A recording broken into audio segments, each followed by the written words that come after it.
Welcome to another episode of Joe and the Fat Man. Penn State Local Media Day has come and gone, and that means that it's August, and that means that it's almost football season. This is being recorded 25 days out from Penn State's season opener against Nevada, scheduled for 3:30 p.m. August 30th on CBS at a newly renovated Beaver Stadium, not a fully renovated Beaver Stadium, but the stadium is going to look a lot different than it did a year ago. Myself and Kyle Fatman Golik were there at Penn State Media Days Saturday.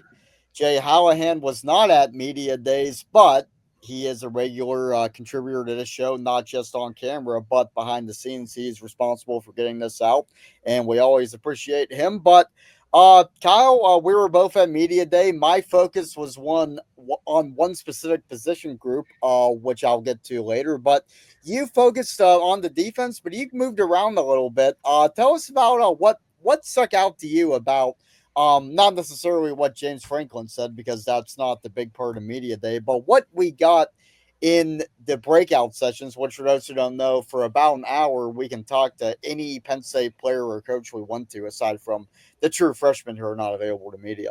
So, yeah, Joe, we got to media day. A lot of our peers were concentrated on the temporary bleachers that were happening at Beaver Stadium. We did not partake in that, because our colleagues and peers did such a fantastic job of letting all our fans and they know what it's going to be for them in the fall. But I took the reign and had a concentration on the defense. You know, I really wanted to know about Jim Knowles, and I really wanted to know about the linebacking position, along with defensive line depth and, what the edge position was. And Jim had gotten up there during his time. He was talking about Amari Campbell, and he referred to him as having this rare trait of natural linebacking mindset and like instincts. And he's saying because it's a position where there's so many converted players, whether they're defensive linemen or safeties, it took me down a path of, if this is something he's going to lead off with, well, what is the linebacking position look like at Penn State? The base alignment for the defense the last few years has been a 4-2-5, meaning we've only had two linebackers on the field at the same time. So we'll go through that in a bit here, but also we'll talk to a lot of the guys about defensive line depth. I talked with Dion Barnes about that. You're bringing back only two guys that had over 300 snaps a season ago back, and if you want Alonzo Ford, I think he had 178 snaps before his injury took place. Very inexperienced line. Wanted to get a feel from that and just get a sense of what the edge position for Penn State is, because let's be honest, guys, that is the new prominent defensive position that the best are going to be at. Yeah, my talking was done exclusively on the offensive line. I'll have a longer form story on that up later this week. But I've had a few stories out there, one of them being on Phil Troutwine's future with Penn State. I asked him if he had opportunities to go elsewhere, and he said he had, but he quickly shut it down, and he's not looking to go anywhere else.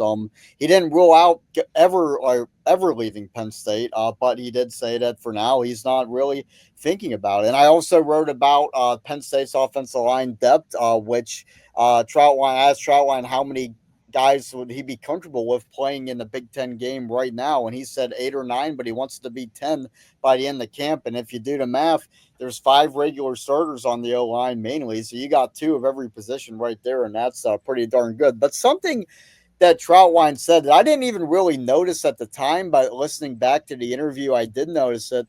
I asked him if there were any parallels between this Penn State team, which many expect to contend for, if not win a national title, or either of the 2 Florida teams he played on that won national titles, 2006 and 2008. And he pointed out how, when Troutwine got to Florida, he didn't paraphrasing him, he didn't mention Ron Zook or Urban Meyer or anything like that. But breaking it down, he alluded to the fact that when he came to Florida, they were pretty much a mediocre football program, and Kyle can attest to this.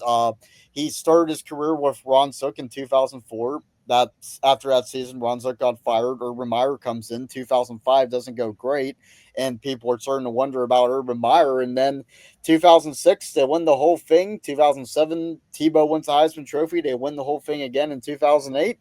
And it kind of parallels Phil Troutline's coaching career at Penn State, right? He came in 2020, where Penn State was still pretty fresh off the sanctions, which really decimated the offensive line depth for a number of years. 2020 and 21 were pretty rough from an O-line standpoint, but 2022, things got a lot better, and the line has just kept improving under Troutline, and now it might be one of the better lines in Penn State history coming in. So I think that position group and Phil Troutline's journey as a coach at Penn State kind of parallels his journey at Florida. And this Penn State team, I don't know about like schematics and all of that, but at least from a program standpoint, Penn State was a mediocre program a few years ago, just as Florida was, and now they might be primed to win it all like Florida did in 2006. Yeah, I mean, Franklin got up during his time on the main stage, and he joked that a friend on the beat, John Sauber, was probably being looked at in 2014 to be the fifth offensive lineman because he said he came there and he only had four offensive linemen. Now they're thinking they have like 20 to 22 offensive linemen on the roster.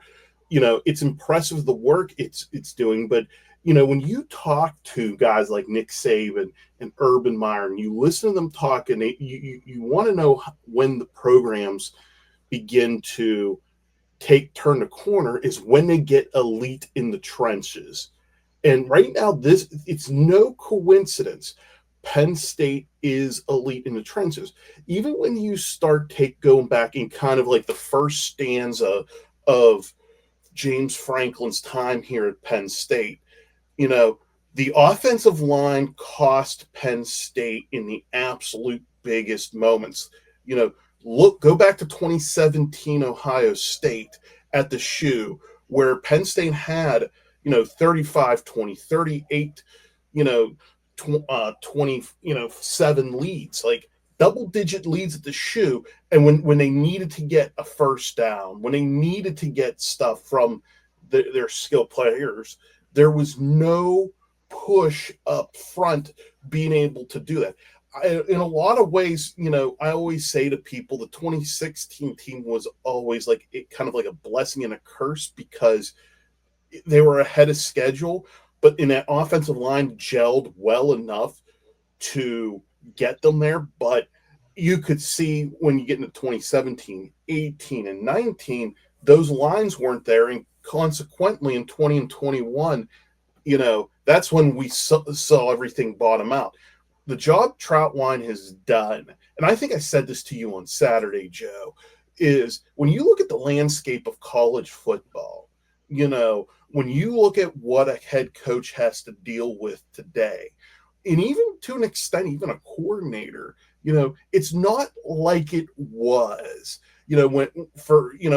by all accounts, Phil Troutline should be wanting to move himself up the ladder here. But I think, according to your one article, this is where he wants to be. And if he wants to be that long-time offensive line coach, that is a big win for Penn State. Do you guys remember before Troutline got there, Penn State had went through like 2 or 3 offensive line coaches even before he got there in the previous seasons too. Yeah, and one of them's at Kent State now, I think, Lime Grover. So yeah, Lime Grover's over there. And off the top of my head, I can't think of the others, but it's just the getting to Troutline is big. And Joe, when you look at that line, I mean, I did a column here for Nittany Sports Now about best offensive line units as part of this group.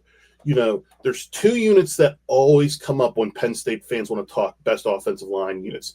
The 81-82 years in 1994. And you start looking at this group has a giant opportunity to enter that conversation.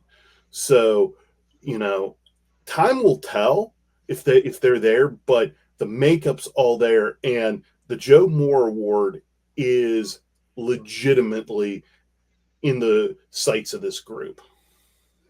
Yeah, the line really has everything you would need, right? I mean, you have that rock at center and Nick Dawkins, which every great line needs. You have two guys that I think are potential to go in the first round next year, Drew Shelton and Vega Ione, both playing on the same side, which every team needs. You have the rising young gun Cooper Cousins, who could help out this year, but also puts the line, helps put the line in a pretty good spot next season. I think this line is in shape to be pretty solid for the next couple of years, even after Dawkins, Ione, Shelton, and all these guys leave. You have that young talent, and most important of all, you have depth, which Troutline revealed and saying that Penn State could potentially be 10 deep by the end of camp. But some pretty good football players are going to be riding the bench a good bit, even if Penn State rotates, even if Penn State plays a lot of linemen, which we expect them to. And James Franklin said during his presser that Penn State